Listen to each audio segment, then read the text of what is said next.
suspense reste entier pour ce barrage retour à Geoffroy Guichard entre Saint-Etienne et Auxerre. Les Verts, 18e de Ligue 1 Uber Eats, vont tout faire pour éviter de retourner en Ligue 2 BKT pour la première fois depuis la saison 2004-2005.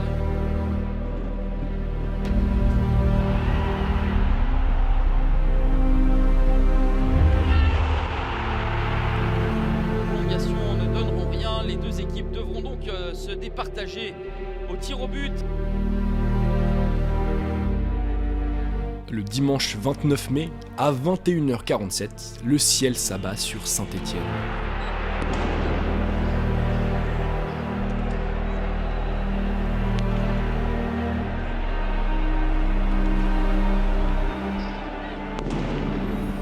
Au terme d'une saison compliquée et puis d'un barrage décevant, la SSE est en effet reléguée en Ligue 2 après 18 saisons consécutives dans l'élite du football français, une catastrophe pour tout le peuple vert. Pourtant, il y a 2 ans à peine, l'équipe forte d'une 4e place en Ligue 1 avait participé au groupe de l'Europa League, concluant une 9e saison consécutive glorieuse où Saint-Etienne a toujours fini entre la 4e et la 10e place du championnat. Alors comment Saint-Étienne est-il passé d'un club qui trustait les plus hautes places du classement ces dernières années à une relégation cruelle? Quelles sont les raisons de cette descente aux enfers? On va voir ça dans cette vidéo, entre présidence bicéphale, appât du gain et mercato catastrophique. C'est parti générique.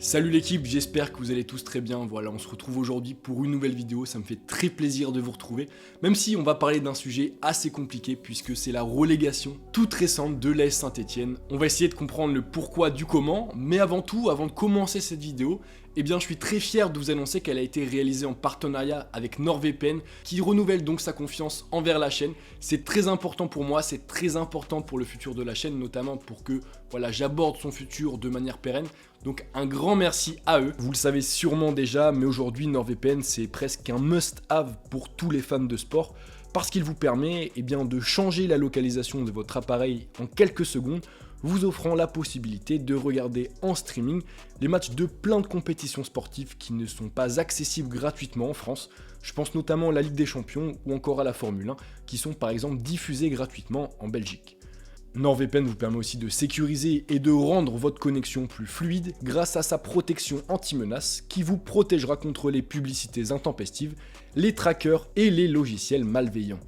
NordVPN a aussi récemment lancé 2 autres outils, NordPass qui est un gestionnaire de mots de passe qui vous permettra de créer et de mémoriser vos mots de passe uniques et personnalisés, ainsi que NordLocker, un cloud, un service de stockage en ligne ultra sécurisé qui vous permet de conserver en ligne et de protéger vos données numériques et vos documents dans un endroit hautement sécurisé.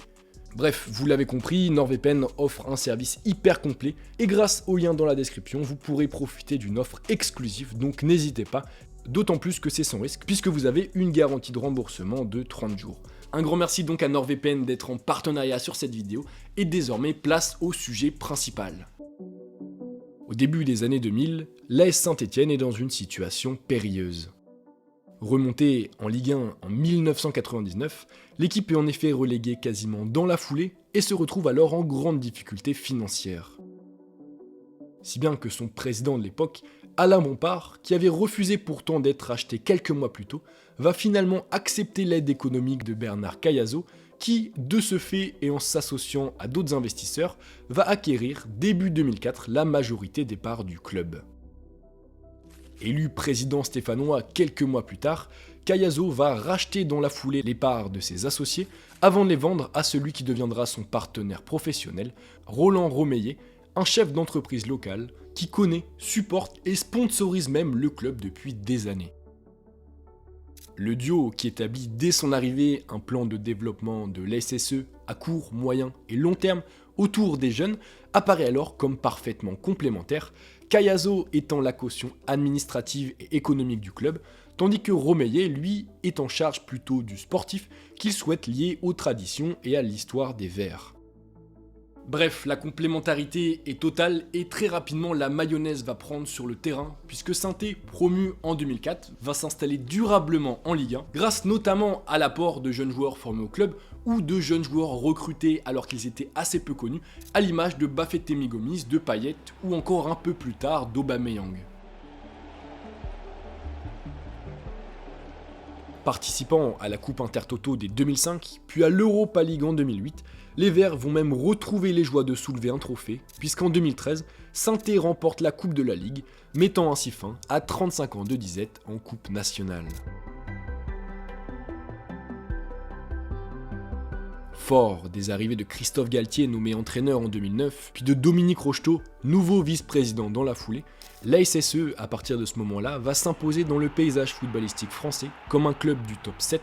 enchaînant même 4 apparitions consécutives en Europa League entre 2013 et 2017.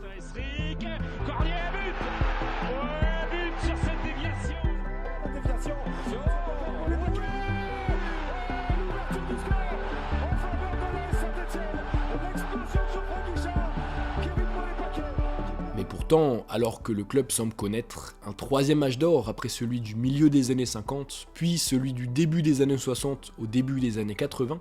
eh bien Saint-Étienne va voir cette dynamique infléchir à partir de l'été 2017, et ce pour 2 raisons. Tout d'abord, après plus de 7 ans à la tête de l'équipe, à qui il a donc permis de retrouver l'Europe, Christophe Galtier, qui souhaite éviter la saison de trop, annonce son départ de Geoffroy Guichard, après une 8e place d'ailleurs décevante.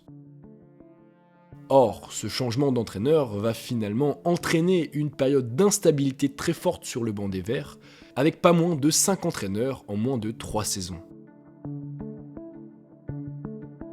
En fait, ce départ de Galtier va s'accompagner ou va mettre en lumière un phénomène plus global qui touche Saint-Étienne et qui concerne la perte de stratégie de développement du club qui clairement va se retrouver dans une situation très compliquée.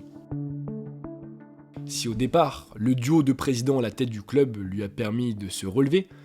au fil du temps, la relation entre Caiazzo et Romeyer s'est dégradée, notamment en raison de leur vision du football totalement opposée, si bien qu'à partir de 2017, en plus du départ de Galtier, on va assister en interne à une véritable guerre d'ego avec des sorties médiatiques de part et d'autre où chacun va s'en prendre plus ou moins directement à l'autre. Or évidemment, la première conséquence à cela, c'est que l'ambiance au sein du club va devenir complètement délétère, comme en témoignera d'ailleurs Frédéric Paquet, directeur général du club à cette période, un poste qu'il va quitter en 2019 en même temps que Rocheteau, en raison notamment de la situation en interne du club. Avoir une direction bicéphale, c'est compliqué et rarement productif. Pour mener des projets, il faut que tout le monde soit sur la même longueur d'onde et qu'on ait tous envie de la même chose, ce qui n'était pas forcément le cas. D'autant qu'à partir de 2017, plusieurs autres mauvaises nouvelles vont s'ajouter à cela, avec une chute des revenus liés aux droits TV après la non-qualification en compétition européenne, ainsi qu'un manque d'intérêt de plus en plus croissant de la présidence pour leur club, et notamment chez Caiazzo. Bref, vous l'aurez compris, à ce moment-là, si sportivement Saint-Étienne tient encore la route, en interne le club vacille. Et c'est presque donc logiquement qu'il va être déclaré comme étant à vendre dans la foulée, les dirigeants entamant même officiellement fin 2017 des négociations exclusives avec un fonds américain, Pick Six, pour le rachat du club. Mais encore une fois, tout ne va pas se passer comme prévu et la situation va s'aggraver, puisqu'alors qu'un deal est trouvé avec les investisseurs et que la situation du club semble enfin être sur le point de revenir à la normale ou presque, un sursaut pécunier des présidents va tout faire annuler, ces derniers ayant augmenté le prix de vente de plusieurs millions d'euros sans raison, malgré un accord précédemment trouvé. Or, au-delà d'effrayer de futurs potentiels investisseurs, ce revirement de situation va prolonger la situation économique très compliquée dans laquelle se trouve le club, un club qui vit au-dessus de ses moyens et qui d'ailleurs compte un déficit structurel de 15 à 20 millions, c'est-à-dire que le club chaque année perd plusieurs millions d'euros simplement parce qu'il est mal organisé, parce qu'il dépense trop, et ce phénomène va en plus s'amplifier lorsqu'Oscar Garcia, donc qui était le successeur de Galtier, va quitter le club et va être remplacé fin 2017 par Jean-Louis Gasset. Ce dernier va en effet mettre fin au salary cap en faisant venir d'anciennes gloires au salaire d'or pour renforcer l'équipe, à l'image notamment de Debuchy, de Subotic ou encore d'Mvila, ce qui va faire exploser la masse salariale de plus de 7 millions d'euros, alors qu'on le rappelle, le club est déjà dans une situation économique compliquée. Empruntant des millions d'euros à des banques allemandes pour financer ses recrues, le club fait alors le pari risqué de miser sur le trading de joueurs, ainsi que sur l'augmentation des droits TV promise par Mediapro pour rembourser ses investissements et ses prêts, tout en espérant en parallèle que ces recrues permettent une amélioration des performances sportives de l'équipe, dont une qualification en compétition européenne pourrait rapporter gros. Or si à court terme, cette stratégie double de trading et d'achat entre guillemets de mercenaires va être une réussite sportive avec une 7ème place en 2018 puis une 4ème place en 2019, à moyen et à long terme, la situation va s'avérer intenable, d'autant que l'arrivée du Covid puis la faillite de Mediapro vont avoir des conséquences économiques désastreuses sur les finances du club, un club également plongé dans une forte période d'instabilité à cause de ses présidents qui laisse depuis 2017 planer le doute sur la possible vente du club et donc sur le futur de Saint-Étienne. Si bien que lassé par le manque de moyens mis à sa disposition, et enfin lassé aussi et plus globalement par l'ambiance qui règne en interne et sa relation désastreuse avec les deux présidents, Jean-Louis Gasset quitte Saint-Étienne contre toute attente à l'été 2019 malgré de bons résultats, et est alors remplacé par Ghislain Printemps, qui ne tiendra que 4 mois à la tête de l'équipe avant d'être remercié, laissant ainsi à son successeur, Claude Puel, une équipe en manque cruel de confiance. Et si le technicien français nouvellement nommé est un coach d'expérience, lui aussi, dès son arrivée, et tout comme son prédécesseur, va voir sa réussite sportive être mise en péril par la situation économique du club qui est catastrophique, une situation qui l'oblige à vendre dès son arrivée les gros salaires et surtout les meilleurs espoirs du club. Faire partir quelques joueurs à gros salaires, uniquement dans le but de réduire la masse salariale. C'était ça la feuille de route qui a été donnée à Claude Puel, de tout faire pour sauver le club financièrement. Il fallait absolument faire partir certains joueurs qui étaient très chers parce que le club n'arrivait plus à les rémunérer. Par exemple Mvila, Beric, etc. Ça a été bien sûr un affaiblissement de l'équipe. Sous l'ère Puel, on a quand même vendu pour 54 millions de joueurs. Et nous, en 4 mercato, on n'a recruté aucun joueur, on n'a acheté aucun joueur. Se mettant à dos une partie de son vestiaire en vendant des joueurs centraux, mais aussi en gérant de manière désastreuse, voire même humiliante, certains de ses cadres qu'il envoie en réserve, notamment à l'image de Ruffier et de Boudbouz, Puel va ainsi rapidement perdre en crédibilité aux yeux de ses joueurs, ce qui va se ressentir sur le terrain. 17ème est maintenu de justesse en 2020, année au cours de laquelle l'équipe va réaliser tout de même un excellent parcours en Coupe de France. Saint-Étienne, toujours handicapé par une ambiance délétère en interne et par des finances au bord de la faillite, va connaître une saison 2020-2021 encore une fois très compliquée, luttant jusqu'à la 36e journée pour son maintien.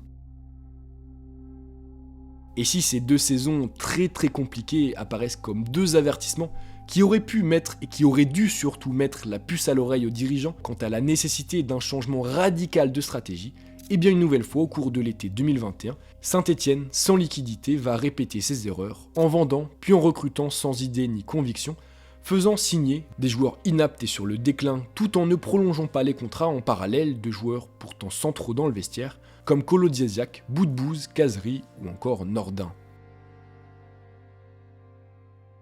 Ainsi, pour résumer les choses, à l'aube de la saison 2021-2022, tous les voyants sont clairement dans le rouge pour Saint-Étienne.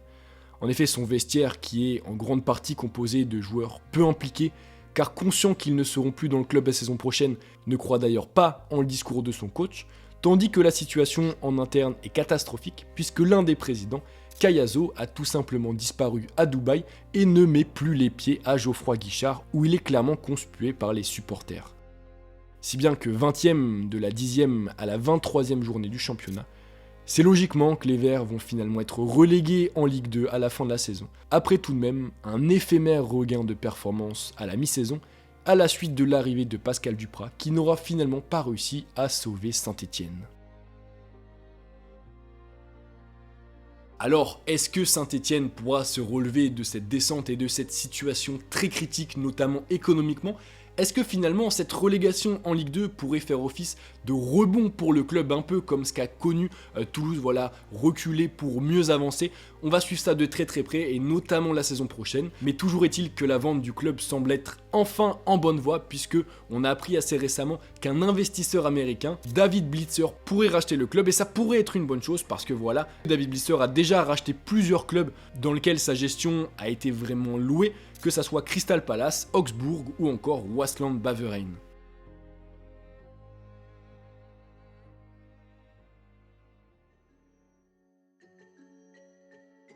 Et donc voilà l'équipe, c'est déjà la fin de ce reportage sur l'AS Saint-Etienne. J'espère que vous avez apprécié et que vous avez appris des choses, c'est le principal. On se retrouve très rapidement pour une prochaine vidéo. N'hésitez pas d'ailleurs à me dire en commentaire ce que vous pensez de l'AS Saint-Etienne. Est-ce que selon vous l'équipe va se relever la saison prochaine? Bref, on se retrouve très rapidement pour une nouvelle vidéo. C'était Val, peace.